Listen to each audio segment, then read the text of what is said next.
Hello, 218 subscribers. My name is Derek Chillmonger. This is a book called X-Men number 2. It references X-Men number 1. Also happens to reference the New Mutants and the X-Force book that came out last week. So this continues the streak of books magically flowing between each other as if there is what's that leadership in the X-Men office.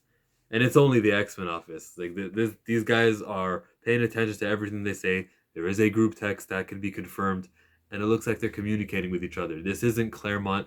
This isn't Stanley and Jack Kirby, where there's only one X-Men title. There's not really much to coordinate. There are 6 different writers writing one single entity, and so everything that happens on Krakoa in the new island too, Araco. How'd I forget it? I literally just read the book.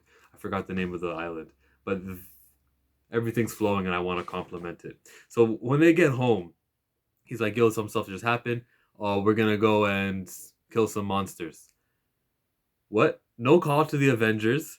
They went. He went to the premier team, and he counted on his family.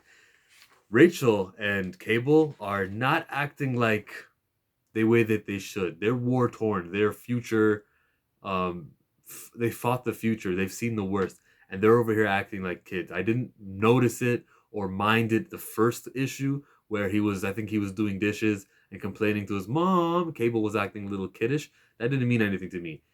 While watching everybody else talk about it here on YouTube, they all wanted to say that Cable wasn't acting like the guy who just offed his older version of himself. That's something that happened. So it's a character inconsistency. This is the comic where it got to me specifically with Cable. As they're on the ship, they're a little bit kiddish. The artwork was great. The talking with Prestige and Scott, like, yo, I'll give you one guess which one where that sentient being is, and it's in the volcano. Yet it was smooth and cool. The thing that Cable said about the animal, by the way, about a carnivore, you can tell by their legs they're not. What? That's a thing? Okay. Thanks for teaching me something I didn't know, Jonathan Hickman. I guess you can tell by their back legs and its feet what a meat eater is. And they see the actual meat eater and they fight it. Now, this dude here looking like Deidara from Naruto, who can make clay spiders and things, he reminds me of the New Avengers, that one character who went dimension hopping, but then the Black Panther trapped her. He reminds me of that.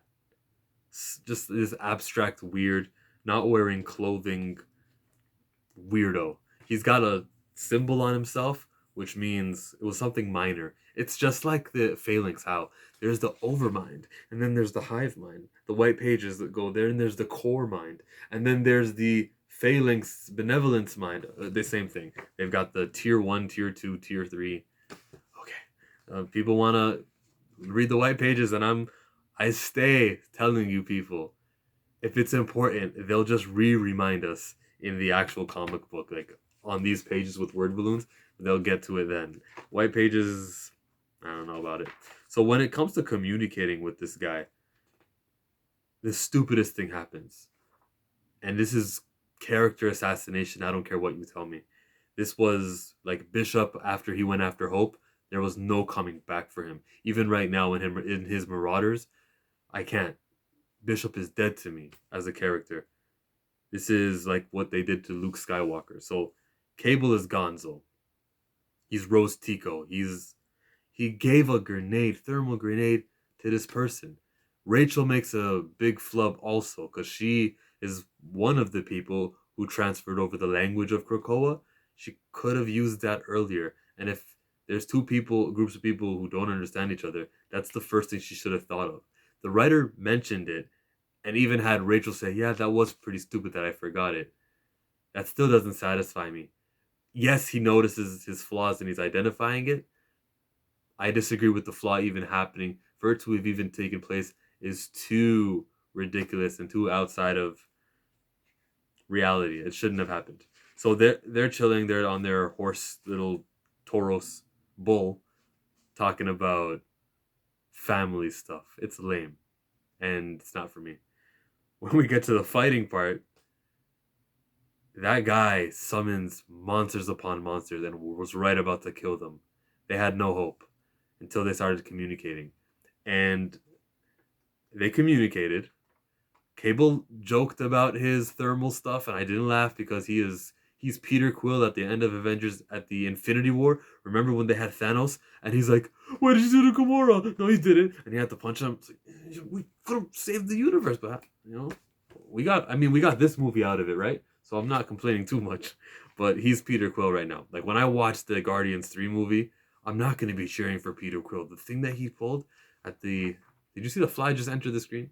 The thing that he pulled in Infinity War is character assassination, like I'm saying.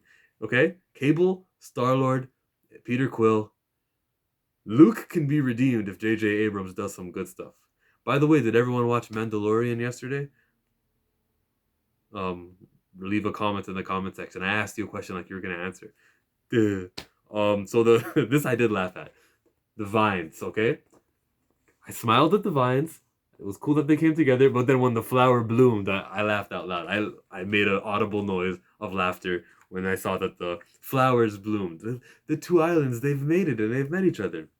And then we get to the map scene, the map picture, excuse me, that shows this. Remember, it was not part of the map first. It is now. And so this is beautifully another thing they're doing, along with continuing the X-Men issues.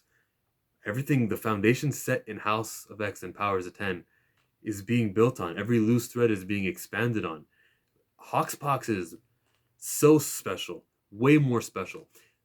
Even like 6 weeks after it's done, they're still applying more importance to it.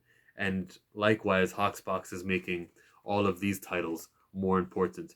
Everything that came out of, the Marauders, their mission with the drugs and the Black King, all of everything, every comic coming out is